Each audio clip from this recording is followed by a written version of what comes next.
الحمد للہ رب العالمین والصلاة والسلام علی سید الانبیاء والمرسلین۔ محترم ناظرین، آج میں بڑی اہم ٹاپک پہ آپ سے بات کر رہا ہوں، جو ہے روزے کا فدیہ۔ اکثر لوگ یہ پوچھتے ہیں کہ روزے کا فدیہ کیا ہے، کون دے سکتا ہے اور کتنا ہے؟ تو سب سے پہلے میں سورہ بقرہ کی آیت نمبر 184 یہ آپ کے سامنے پڑھتا ہوں، پھر مزید اس پہ تھوڑی سی گفتگو کروں گا۔ اعوذ باللہ من الشیطان الرجیم۔ ایاما معدودات فمن کان منکم مریضا او علی سفر فعدۃ من ایام اخر، کہ یہ جو روزے ہیں یہ گنتی کے دن ہیں جنہیں ہمیں پورا کرنا ہے، اور تم میں سے جو کوئی مریض ہو یا سفر پر ہو، مسافر ہو، تو وہ دیگر ایام میں یہ گنتی پوری کر لے، یعنی قضا کر لے، روزے چھوڑ دے۔ وَعَلَى الَّذِينَ يُطِيقُونَهُ فِدْيَةٌ طَعَامُ مِسْكِين، اور یہاں سے اب فدیہ کی بات شروع ہو گئی۔ جو لوگ روزہ رکھنے کی طاقت رکھیں لیکن وہ رکھیں نہ، وہ روزے کے بدلے محتاج کو کھانا کھلا دے، فدیہ دے دے، اور مسکین کو۔ فَمَن تَطَوَّعَ خَيْرًا فَهُوَ خَيْرٌ لَهُ، اور جو اس سے بڑھا دے یہ اس کے لیے زیادہ بہتر ہے، یعنی یا تو مسکین کے کھانے کی مقدار بڑھا دے یا پھر مساکین کی تعداد بڑھا دے، تو یہ اس کے لیے زیادہ بہتر ہے۔ وَأَن تَصُومُوا خَيْرٌ لَكُمْ إِن كُنتُمْ تَعْلَمُونَ، اور اگر تم خود روزہ رکھ لو تو یہ سب سے بہتر ہے، اگر تمہیں سمجھ آ جائے، تم جان جاؤ، تمہیں معلوم ہو جائے کہ اس کا اجر اللہ کے ہاں کتنا ہے۔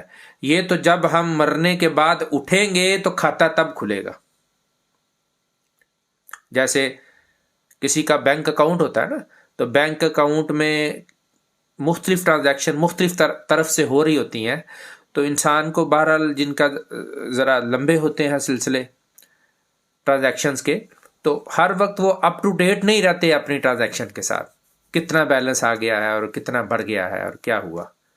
لیکن جب انہیں اچانک پتہ چلتا ہے کہ میرے اکاؤنٹ میں ملینز کی ٹرانزیکشن ہو گئی ہے اور اس میں یہ اتنی اماؤنٹ آ گئی ہے، تو ظاہر ہے اس وقت اس کو خوشی محسوس ہوتی ہوگی۔ اسی طرح دنیا کے قاعدے کے مطابق آپ اگر آخرت کا حساب کریں تو اللہ پاک کہتا ہے کہ تم اگر جان لو نا کہ روزے کا اجر کیا ہے، تو تم فدیہ چھوڑ کے روزہ رکھنا شروع کر دو، اس کا بڑا اجر ہے، اس میں کوئی شک نہیں۔ ہمیں دنیا میں بعض اوقات فیلنگز نہیں آتی ہیں، کچھ ایسے لوگ ہوتے ہیں جن کو آ جاتی ہیں، لیکن نارملی میں بات کر رہا ہوں کہ فیلنگز نہیں آتی ہیں کہ یہ جو ہمیں ریوارڈ مل رہا ہے یہ کہاں جا رہا ہے۔ لیکن جان لیں اللہ رب العزت کی عزت کی قسم کہ جب نامہ مال کھلیں گے تو اس وقت پتہ چل جائے گا کہ ہم نے بھلائی کا سودا کیا اس رحمت والے مہینے کی قدر کر کے اور رمضان کے روزے رکھ کے۔ تو حاضرین محترم، جب یہ آیہ کریمہ نازل ہوئی تو بعض لوگوں نے یہ سمجھ لیا کہ ہمیں طاقت ہے تو ہم پھر بھی روزے نہ رکھیں اور اس کی جگہ فدیہ دیتے رہیں، تو اس کو سہولت کے طور پر استعمال کرتے رہے، اور 1 سال تک، صحیح بخاری مسلم دیگر کتب میں روایت آئی ہے کہ 1 سال تک اس پہ عمل رہا۔ پھر 1 سال کے بعد اس سے اگلی آیت یہ نازل ہوئی اور اس نے اس کو منسوخ کر دیا، جو آیت نمبر 185 ہے، 185 نمبر آیت۔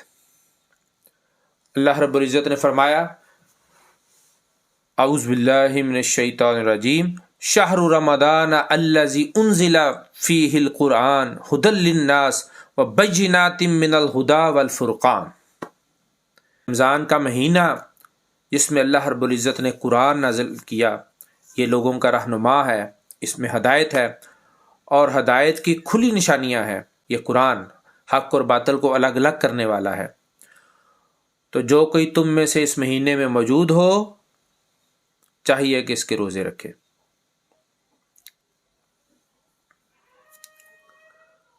فمن شاہد منکم الشہر، جو اس مہینے کو پالے، اس میں موجود ہو، فلیصم ہو، تو پس وہ اس کے روزے رکھے۔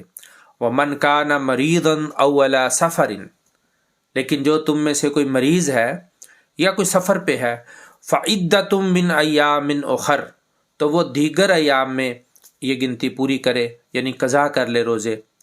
یرید اللہ بکم الیسر، اللہ تو تمہارے لیے آسانی چاہتا ہے، وہ تنگی چاہنے والا رب نہیں ہے۔ میرا اور آپ کا خالق بڑا رحیم ہے، بڑا کریم ہے۔ مریض ہو، سفر میں ہو، پریشانی میں ہو، مت رکھو روزہ، لیکن اس کی قضا کرو بعد میں۔ میں آگے اس کی بیان کرتا ہوں بات۔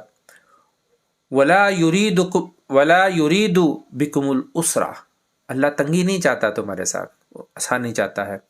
وَلِتُكْمِلُوا الْعِدَّةَ وَلِتُكَبِّرُوا اللَّهَ عَلَى مَا هَدَاكُمْ وَلَعَلَّكُمْ تَشْكُرُونَ۔ تو حاضرین محترم، جب یہ آیا کریمہ نازل ہوئی تو اس نے پہلی آیت کو منسوخ کر دیا، یعنی یہ جو آپشن آ گیا تھا لوگوں کے پاس کہ وہ فدیہ دے کر، طاقت رکھنے کے باوجود روزہ نہ رکھیں اور فدیہ دے کر ان کی یہ روزوں کی فرضیت پوری ہوتی رہے گی، تو یہ حکم منسوخ ہو گیا۔ اب ہر کسی کو روزہ رکھنا ہے۔ اب یہاں چونکہ میری بات فدیہ سے ریلیٹڈ ہے تو میں اس کی اس کی قضا والی بحث کو نہیں لے رہا، تو فدیہ پہ فوکس کر رہا ہوں۔ اب فدیہ کس کے لیے ہے؟ فدیہ ہے اس مریض کے لیے جس کو صحت یاب ہونے کا نہ ہونے کا کامل یقین ہو چکا ہے، یعنی کوئی صورت نہیں بچی۔ ایسی صورتیں ہوتی ہیں، کوئی کوما میں چلا گیا یا کوئی ایسی پوزیشن میں آ گیا کہ اب اس کی صحت یابی کی کوئی صورت نہیں ہے، وہ فدیہ دے سکتا ہے۔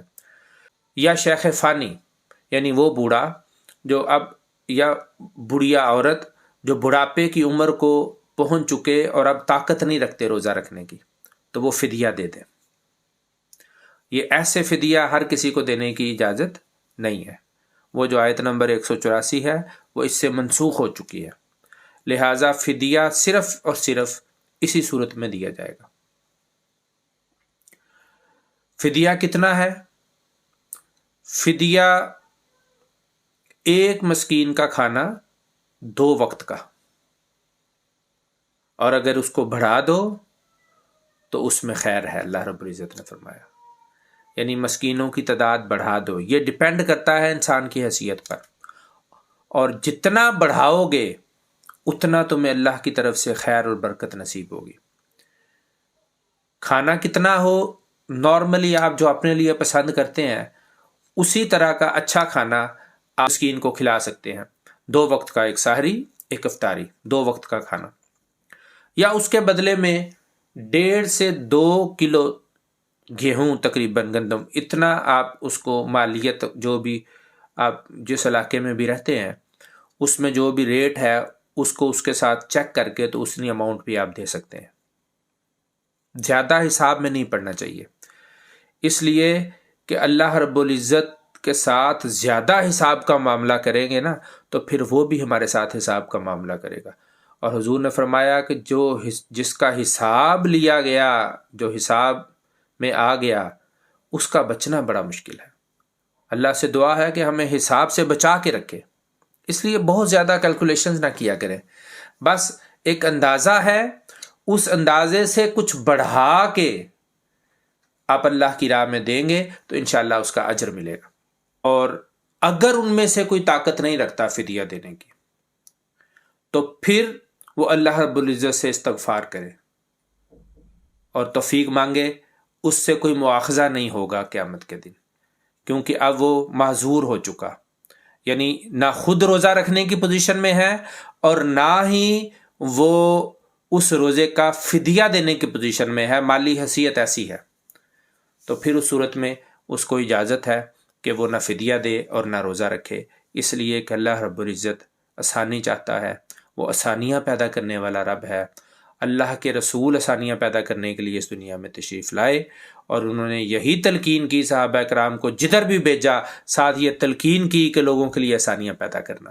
تو ہمارا دین الحمدللہ آسان دین ہے۔ اللہ رب العزت سے دعا ہے کہ وہ ہمیں اس پہ مکمل عمل پیرا ہونے کی توفیق عطا فرمائے۔ وما علیہ الا البلاغ المبین۔